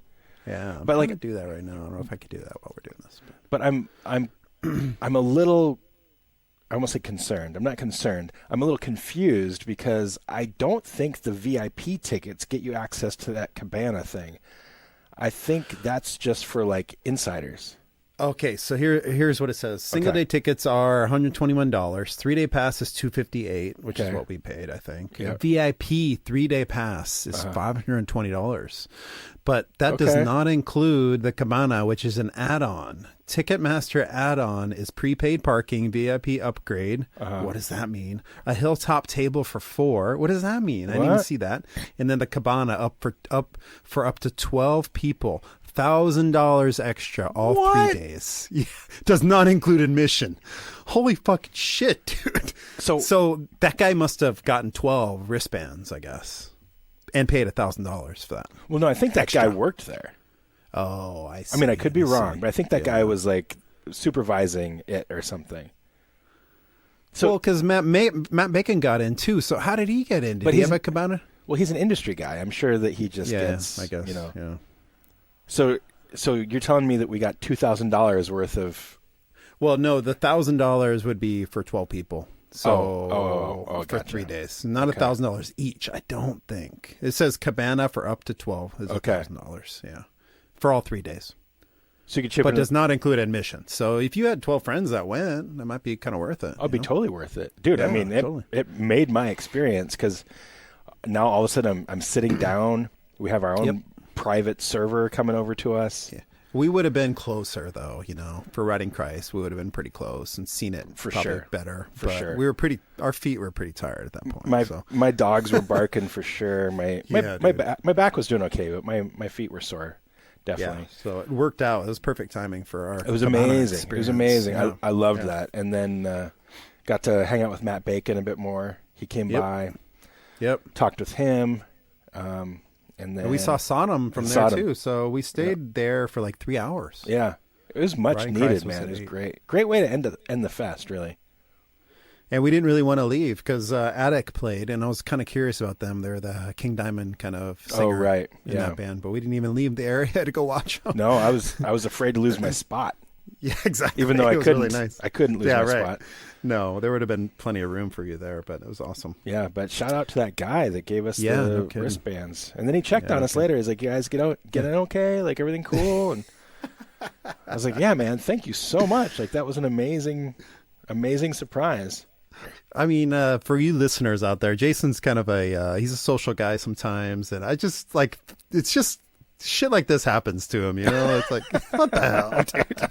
Some guy felt pity on you and gave you the cabana. Yeah. It's amazing. Well, I think you're kind of a social guy, too, except you get stuff like, hey, you want to hang out and talk about Formula One racing or whatever that guy was saying, Oh, God. So, we were sitting next to another cabana group. And I had seen this guy earlier in the bathroom. He commented on my look, which is fucking stupid because I'm just wearing this like an old man hat. He's like, "I like your look, dude," and I was just like, "Yeah, whatever." And so I saw him and I gave him like the horns, and he locked eyes with me, and he kept locking eyes with me. I was like, "Oh, what's up with this guy?" So I walk over to him at some point, and I'm just like, "Hey, man, you enjoying the show or whatever?" And then he thought we were best friends. So he followed me over to our area. And our area had a couple girls with Matt Bacon and stuff. And they were hanging around. And he was totally perving on these girls. Yeah, he was. It was creepy as fuck. Yeah. So we Jason and I were kind of putting ourselves kind of between him and the girls just so that he wouldn't bother them. It was so weird. It was so weird. He was drunk. He was fucking taking like whiskey out of like a plastic flask. Yeah, he had this. Somehow he got in with it. It looked like a collapsible like plastic flask. Yeah, exactly. That he snuck in. Yeah, he must have. Like on his body somehow. Yeah, he must have like wrapped it up against his body or something. Yeah, that's so weird. But I mean, I don't blame him. But fucking Stella was like $16. Right? I know it was. Yeah, those cans. Each time we got 2 beers was like $37. I know, dude. It was like, what crazy. the fuck's going on? Those cans of Stella were insane. Those were huge ass cans too. You didn't even realize like the third day that I they were didn't. huge. I don't know why I didn't realize it. She handed me that can. I'm like, what the fuck is this thing? Not until the third day though. No, after I drank like 8 of them. Yeah, didn't even notice. I think they're 24 ounces or something. How big. Yeah. They're really big. Anyway, the cabana was weird. Cabana was great, and then after that, they had the after party inside, and it was honestly one of my highlights of the whole festival. It was perfect. Twin Tribes. Yeah. Amazing. Man, it was just like it was like a palate cleanser. It wasn't black metal. It wasn't traditional metal. It wasn't metal, really. No. These guys are just like dark, Depeche Mode-ish kind of. I don't even know how to explain it. Yeah. What did they say it was? I didn't even look up what they said it was, but the guys we were chatting with, the Pink Cowboy was there, and he was really drunk at that point, I think. But he called it something like dark. Electronic. I kept hearing people call it dark wave. Dark wave, that's it. Which dark wave. My definition of dark wave is different. Oh, okay. But whatever. It doesn't matter. They're like dark wave, kind of goth rocky, but just two guys, very synth heavy, but very melodic, really well executed, really interesting. Yep. And I told Nick, I was like, I want to catch like at least a little bit of these guys, but we've got a flight in the morning, so like I'm totally cool with jetting after a couple of songs. But we loved it so much, we stayed for the whole damn thing. Yeah, we had an extra beer, which we did not need. No, we didn't really need that extra beer. Got pretty drunk there. I was like talking to strangers around me that were into the band, like interrupting them while they were listening to probably one of their favorite bands. Just like, hey, dude, how did you hear about these guys? What the hell is this all about? What's going on? Well, it's so funny because, years ago, Erin discovered them and then kind of forgot about them.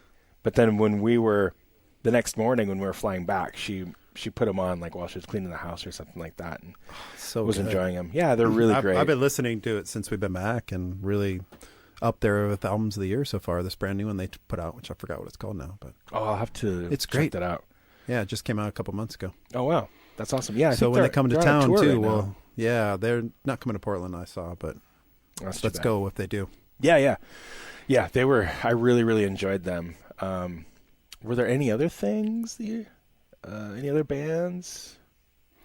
No, but felt so good. It was like we kind of gave each other a hug. It was the end of it, It was. We were watching Twin Tribes. It was just like, it was a great ending and really capped it off really well. I think it's interesting because I've been to a lot of festivals, but mostly to play them. Yeah. So I'm in one day, sometimes out the same day. In one day, out the next day, things like that. I haven't had a lot of experience of like these marathons, right? Yeah, exactly. I've had some, but not a lot. But it's funny because it's like, it's more than just the music and the people. It is like a marathon in a way. Mm-hmm.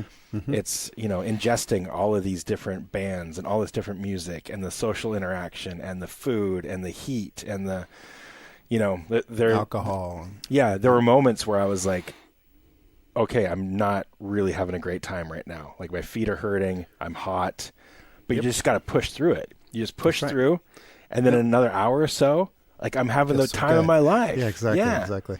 Yeah, and it's similar to that. I think if you look at an ebb and a flow, of a marathon runner. I mean, I don't think we equate it to something, physical like that, but it kind of is. But yeah, there's a peak, and then there's a valley, and then there's another peak, it's smaller, and then you get to the finish, and you just feel so good. It was kind of like that. Yeah, and that's I feel like, that happens with everything, but I was going to say, like, that's how life is, but that's really how everything is, sure. Even the best things in the world, like, I can't tell you how many times I've seen, like, Mr. Bungle or Carcass, where I'm like, okay, like, how long have they been playing, Like, it's just the nature of life, but, that last moment with Twin Tribes, it was like, it was a 3-day festival, we saw a lot of bands, a lot of music, and it is, like, this bittersweet thing, like, oh, it's over. Like, I'm sad that it's over, but I'm also kind of happy to be done with it. Yep. And it feels like, I don't want to say an accomplishment, like that's wrong, but more like an adventure. Yep. More than just like going to see like a show, Yeah, exactly. I never leave. It's much more of it's much more of an event, Yeah. And MDF even more so. I mean, that's 5 days, dude. We really got to figure out how to pace ourselves.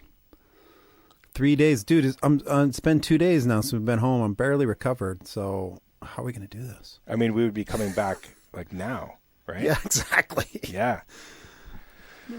Well, but like we said, I think that whole layout is more conducive to the experience. Hopefully, yeah. I remember like there were areas like by the fountain and stuff in Baltimore where you could like chill and the little pubs and stuff. And maybe we should be a little bit more intentional too. Like I definitely want to be there, obviously, but maybe we can be more intentional with being like, okay, maybe let's like leave the grounds for a minute. And also with Hell's Heroes, it was kind of unclear if we could get back in. Exactly. Yeah. So I'm sure you could, although the one night we had trouble, but I think that was after hours kind of thing. Yeah, I think that was just, But there wasn't really any gaps. Like, even if I wasn't completely interested in the band, I wouldn't have want to miss them either. So true. I think there's more gaps with MDF. Yeah. And maybe it starts a little later or stuff like that. Yeah. Oh, we'll work it out. Yep. I need to get a new traveling toothbrush. For sure, man. I've used that. Why? one. What happened? I wasn't noticing. Oh, nothing happened. It's just like it's just falling apart, and I feel like those things get gross. I got one of those foldable ones, Oh yeah, they do. Yeah, I just gotta You need some new shorts too, so get that. New shorts. Well, I don't know. How do your feet do then with those shoes? Oh, fine. I mean, those are like. Yeah. I think they survive too. Like I'll just have to wash them off. But yeah, mine too are dirty, but I was comfortable except for the mud part. Luckily, it wasn't only the first day really. But you think your shoes are going to survive? I think so. I'll have to wash them, but they were comfortable, so I put comfort over like practicality. Yeah, like they were going to get muddy as fuck and get ruined, but at least they're comfortable. Won't have any mud at MDF, I'm sure. That'll be nice. No, that's true. That's true. It's in the city. Maybe some, bridges that are falling down. Topical. Yeah, topical. Just happened this morning. Well, cool. I'm glad we went, dude. I'm glad you went. I'm so glad you went. It was kind of like something I thought I was going to be doing on my own, so I was really glad you were there. Yeah, I'm glad I came too. It was a lot of fun, and even outside the music, it was just fun to like sit at the pubs with you, and that English pub we went that first night, like that was weird and fun. Yep. The fucking Lyft rides. We had so many weird and fun Lyft rides. Yep. Yeah, that was good shit. Should we move on to a listener email? Do it. Okay.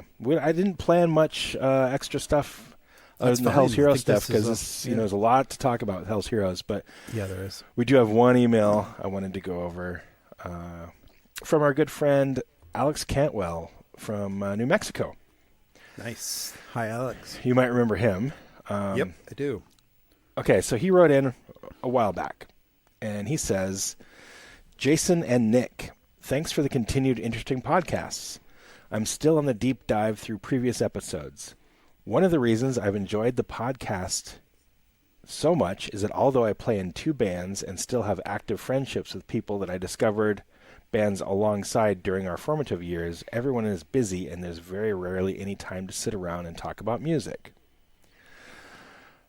And so, when I hear the podcast, it feels like being amongst friends, talking about music, and I really like the way that Nick says, damn. Damn. And during his episode, I like the way that Tanner Anderson whispered when he was saying something true to himself. Both are things that I do myself. Keep up the good work, Alex. Yeah, well, that's interesting because Jason and we see each other quite a bit, luckily. Yep.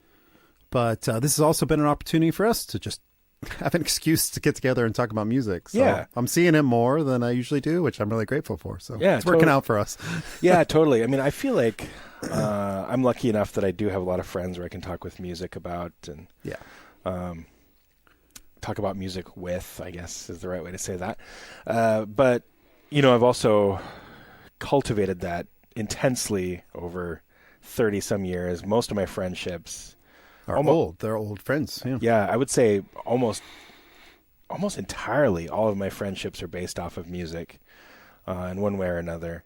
And a lot of my friends are from the 90s or, whatever. Yeah. So we had that in common at the very beginning, and we've grown together in a lot of ways. So that's good too. Yeah. But yeah, I mean, really, like that's at the heart of this podcast. Even before Nick was on as a co-host, that was the heart of the podcast, is getting together with friends or other people that and sharing music and discussing music and sharing stories.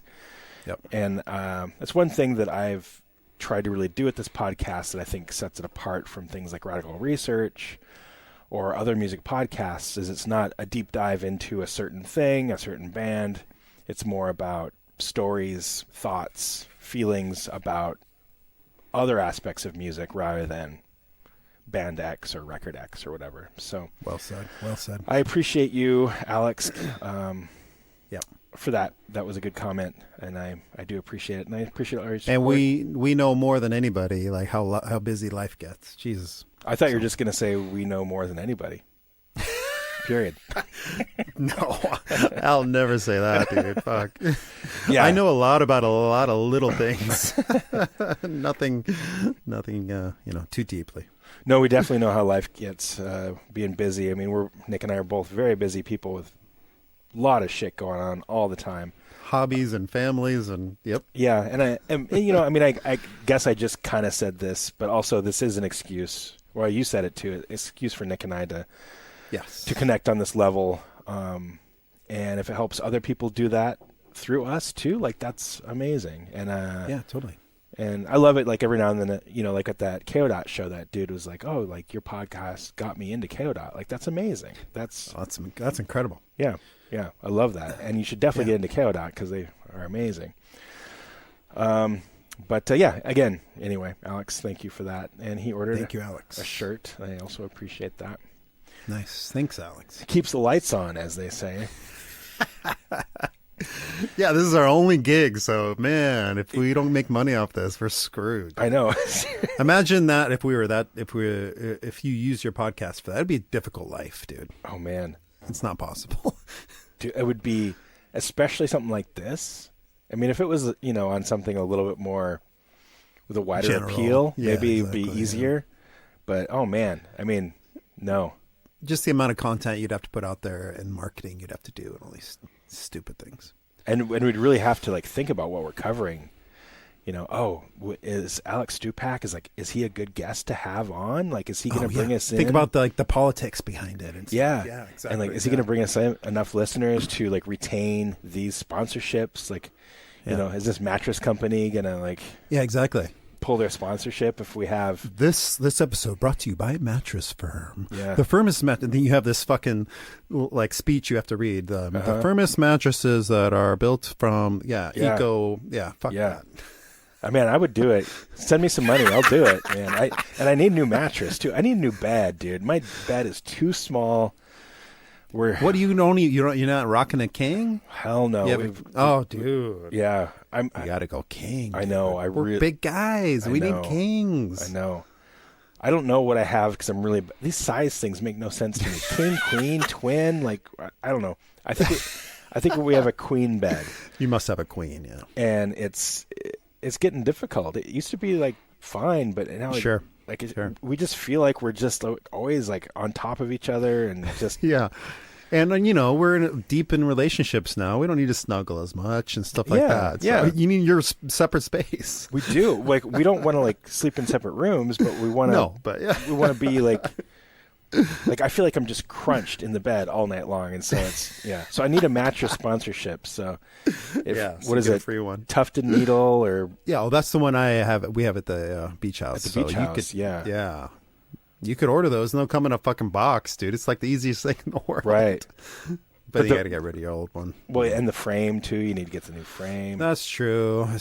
But the frame, you don't need a box spring or anything. So this is so boring. No, this is amazing.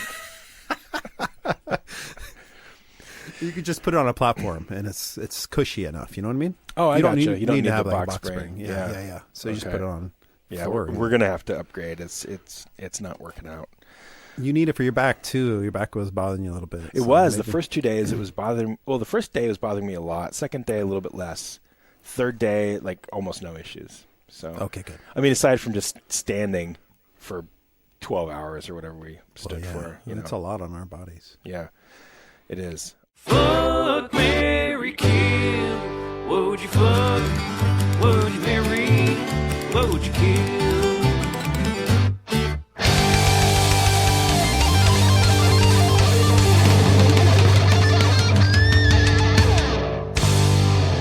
I don't have a fuck, marry, kill or any of that shit. Either do I. We could do one on festivals that we've both been to. How about let's do that? Fuck, marry, kill. Prophecy, Maryland Death Fest, Hell's Heroes. Okay. Fuck, marry, kill. But I haven't been to Prophecy, so this one's just for you. I'll think of it like I'll put Wacken instead of Prophecy for me. Okay. So Prophecy, MDF, Hell's Heroes. And Hell's Heroes. Okay. This is a tough one, but I would have to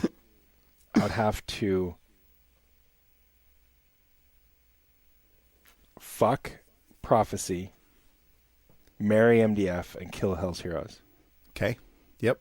You're basing that just on the music. I was just going to say that. Yes, just on the music alone. Okay, and that's the only thing we can judge these on. The Prophecy experience is pretty unique too, so it's kind of an unfair advantage. Having it be in a different country, in a cave. Yeah, that's pretty cool. If it was judged on different metrics, like quality of sound or how well it was run, things like that, it might be in a different order. But as far as the actual music and the experience goes, that's what I would say. I would say fuck Hell's Heroes. Mm-hmm. Marry Wacken. I've been 3 times. It's fucking extraordinary. And then I'll have to kill MDF. Kill MDF, man. Because that's suitable with death metal. You can kill something, That's true. It is. It's very true. But no offense to MDF. I had a great time. Right. So I don't know. It's really hard to say. So you've been to Wacken? But just like I was thinking more about the parking lot and the facilities. Yes, and just, I know. Stuff like that, But no parking lot MDF this year. That's going to be a game that's changer, gonna be different. I think. Yeah. So that might change the whole vibe of the whole fest, really. Yeah, I think so. And no transportation in the bus and shit like that. Yeah, that was shit. dumb. Yeah. Okay. Is there a festival that you haven't been to that you'd really like to? Oh man, so many in Europe, like Partisan and these huge ones that Partisan's are over there. great. We played Partisan. Dynamo in Denmark. Grass Pop. Pop. Copenhagen. I always thought Grass Pop would be cool. Roskilde. Oh, there's some really cool ones in Norway. The smaller ones with just black metal. Or Beyond the Gates. Yeah, these ones like this. Yeah. And there's this Fortress Fest. Fest. In UK. There's some cool shit happening out there, dude. Yeah, Glastonbury. That'd be cool to check out. Yeah, it'll be interesting. But at this point, I think it's, maybe it would have been better in the early 90s. Oh, for sure. Yeah, definitely. But there's probably lots of up-and-coming metal ones that we're not even aware of. That's true. I'm reading about metal ones all the time I've never even heard of, Yeah, exactly. It's like, wow, never even heard of that. And Hell's Heroes is pretty new as well, so 6 years old now. I swear I'd never even heard of it until this year. Yeah, exactly. So it's just going to get bigger and bigger. How is that possible?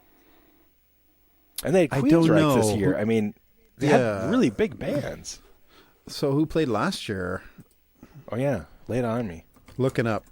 Hell's Heroes 2023. That was last year. Yeah. Let's see. Okay. Possessed played. Triptychon played, performing early Celtic Frost. Demon.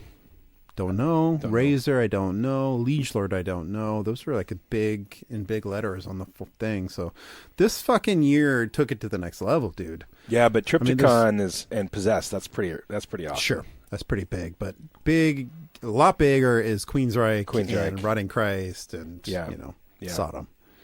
And Candlemass. Pagan Altar. Yeah, a lot of bands I don't even know. Donovo played last year. Donovo, really? Yeah. Local boys, right? They're from here. Yep. Yeah, it was only 2 days as well. Oh, wow. Last year. They upped the ante. They did.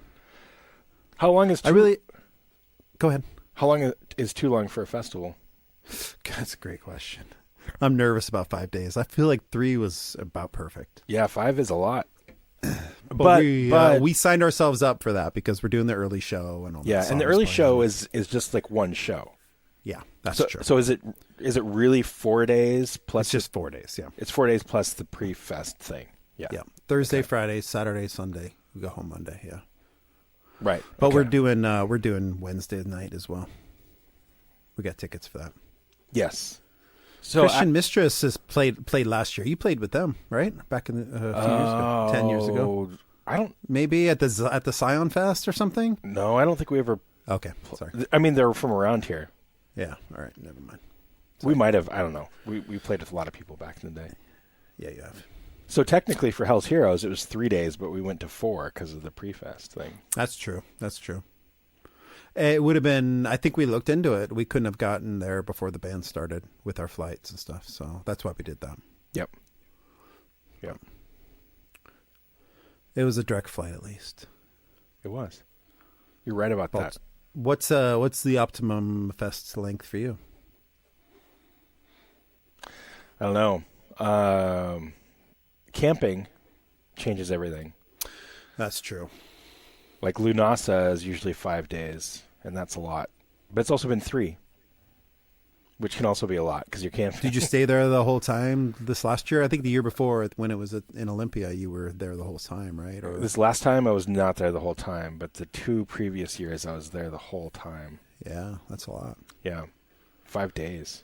So you end up either bringing a bunch of food and they allow that, or you just kind of eat what they have there, I guess. I just go hunting and fishing. That's cool, man. You grew up in Montana. You're used to this kind of shit. Yeah. I sleep on a rock, catch some fish. You don't even need a sleeping bag. Nope. And neither does the rest of your family. Just you. I mean, even you. Everybody. Nobody needs a goddamn sleeping bag. Nope. It's for pussies. Sleep on a rock. I usually hire a bear to catch me some fish. Nice. Catch a rabbit in my mouth. Shit like that. I grew up in Southern California, dude. I don't know anything about that.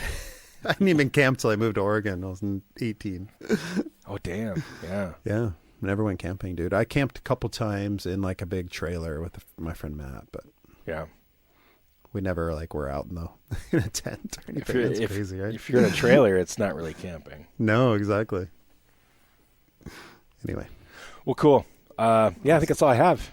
That's it. That was a great weekend, and I'm glad to be home as well. So yeah, me too. Thanks again, Nick. Thanks for inviting me to the festival. That was a lot of fun. I'm so grateful. Another great experience with you. Yep. So as always, please visit earthandsound.org for merch. We've still got a few of those scum designs left. They are selling, and I appreciate that, but we've got a few left. I also have a special on the original Ramones design. I don't remember how much they are, but they're pretty cheap right now because those are almost gone as well. Have some Moonbladder shirts available, got some Crossed Paths shirts available, got Snares stuff available, all sorts of crap on there, so check it out.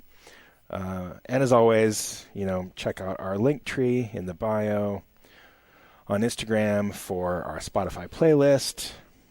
Donate to the podcast if you want. Help us keep the lights on, as they say. And reach out to us. Email us, hate.pod.music@gmail.com. Please, please, please, with ideas, suggestions, concerns, comments, and corrections for Nick. That's right. I'm sure I fucked something up. Yep. We did mention Guar this episode, I think, so I think we're still doing okay, so we'll get no emails about that. We've got some pretty cool ideas for some future episodes. Hell yeah. We've got actually a spreadsheet of a lot of ideas, man, but I think here pretty soon we're going to do a couple that we've been kind of delaying on that we're going to pull the trigger here soon. I think we're recording one this coming week with a very good friend of mine, and if this happens, it'll be a really cool insight to a side of the music industry that is kind of unknown, I think. So yeah, totally. But I'm not going to say anything about that until it actually happens. So sounds good. But I think next I've got April 21. Moonbladder is opening up for Thief for their record release show in LA. Amazing, bro. Tickets are on sale, but they are actually selling kind of fast. It's about half sold out. Go to my Moonbladder link tree on Instagram for that, or check out Thief. Aside from that, we got MDF in May. Yep. And then, Summer. Summer. We're going to see Death 2 nights in. Yep. Got that, dude. Totally forgot about that. Yeah, in June, July, something like that. First night, Scream Bloody Gore. Second night, Sound of Perseverance, or something crazy like that. It is. It's something crazy like that. Yeah. Yeah. Wow. Yeah, that'll be cool. 2 nights in a row.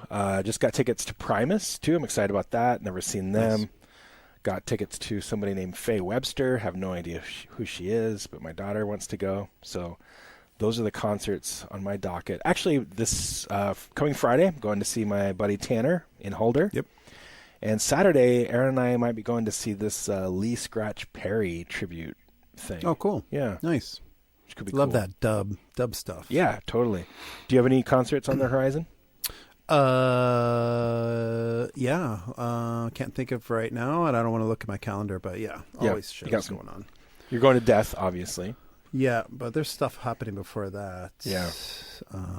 But yeah. Okay. Cool. We'll whatever that is, I'll see you there. For sure. All right, man. Well, awesome fest, and thanks for joining me as always. Thank you, man. All right. Talk to you soon. Bye. Bye.